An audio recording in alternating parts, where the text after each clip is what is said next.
We're back on People Talking Sports with New York basketball legend John Starks. Thanks for joining us, man. Yeah, thank you for having me. So good to have you here. We're talking about the Knicks this year. Tim Hardaway Jr. Have any of these guys come to you for advice? No.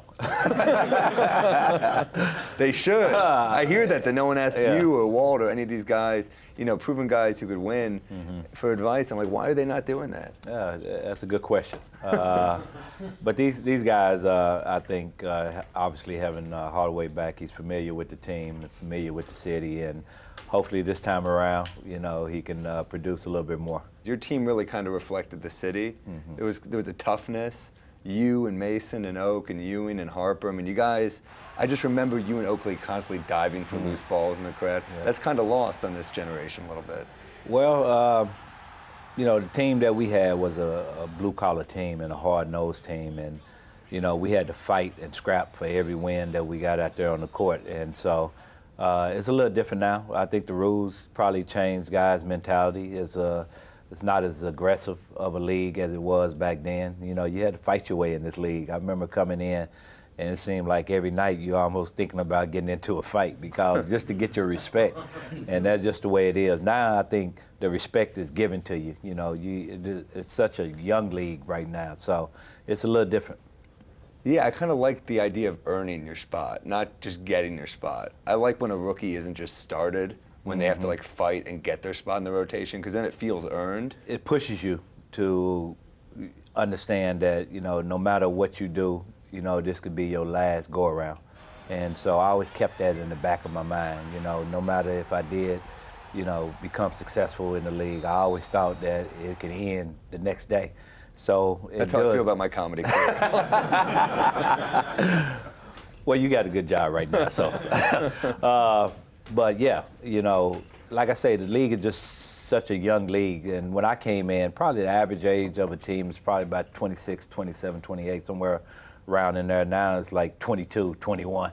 It's a younger team. It always seems like you're building toward the future. Then it was like you were living in the now. You could buy a player's jersey, and the player might still be. I'm wearing your jersey. Yeah. If you can't tell, it's not a Thank Marbury. you for that. Yeah. I just got my payment anyway on that, so thank you. Appreciate it. So there was a time when it was your guy, it was your team, and as you said, your team reflected us. There's something being a fan where there's no permanence in the player. There's no loyalty. It's kind of lost, I think. Yeah, it is lost, and you hate to see that going on in the league, because I call it the AAU effect. That's what guys do now. They want to go play with their friends, and that's just the way it is right now. So it's tougher on the fans because you want to buy that jersey and you hope that that guy will be there for a long stretch of time with that team, but it's not that way no more. Story about you, the team, you beat LA, you're on a flight back. Things got a little tough. Yeah, it did get a little tough. Well, we were celebrating, obviously, and interpret that however you want. Yeah. But we were celebrating on the way back, and we used to, LA, from LA to New York is about a 6-hour flight. Right. So you tend to have some spirits, let's just put it like that, and things got out of hand, actually. I can remember I was a little, over the top, and I shouldn't be telling you this, man. I really shouldn't, but I'm gonna tell you anyway. But anyway, we was playing around, and I can remember Mace, God rest his soul, he was playing around, he had a bottle, and he was like tapping the bottle, and actually hit me right here and split my head, and I didn't know. Oh my That's God. how I was over the top, but blood Mason hit you in the head with the hit bottle? me in the head with the bottle. He was playing around, and he didn't know he hit me. I didn't know he hit me. And blood was just gushing. They like, man, your head is split. I went to go look in the mirror. I like, oh man, Mace, what are you doing?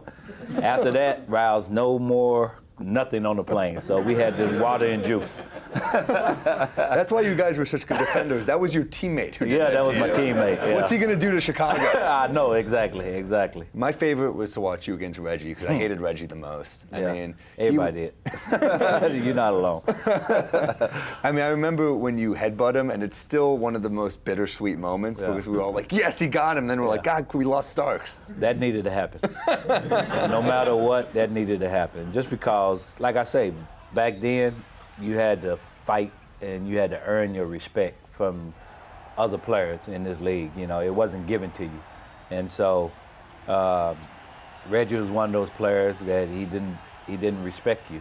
You know what I mean? If he didn't respect you, he's gonna come at you, he's gonna talk noise, he's gonna do all the dirty little things. And that particular time, I can remember he kept hitting me with bowls during the playoffs game, and I think it was game 3.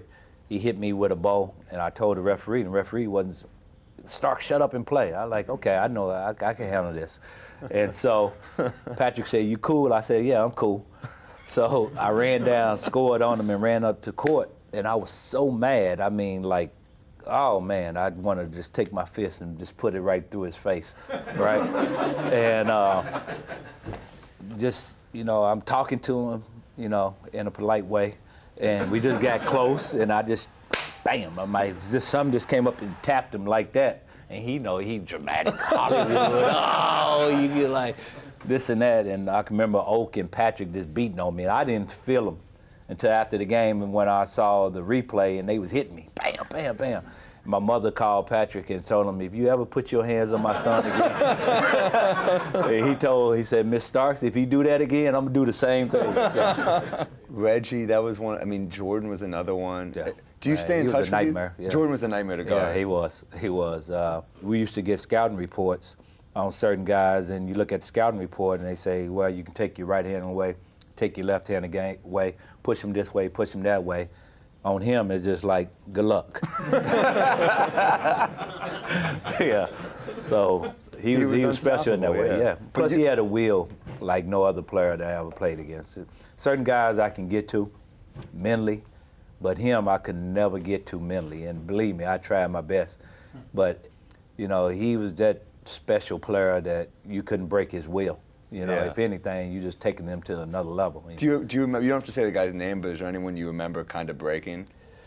Oh yeah, there's a lot of guys in the league back then I used to get to all the time because I had Oak and Patrick behind me. So I could talk and buck up to anybody, you know. Yeah. Do you, like, what kind of stuff would you say to someone? I can't tell you this.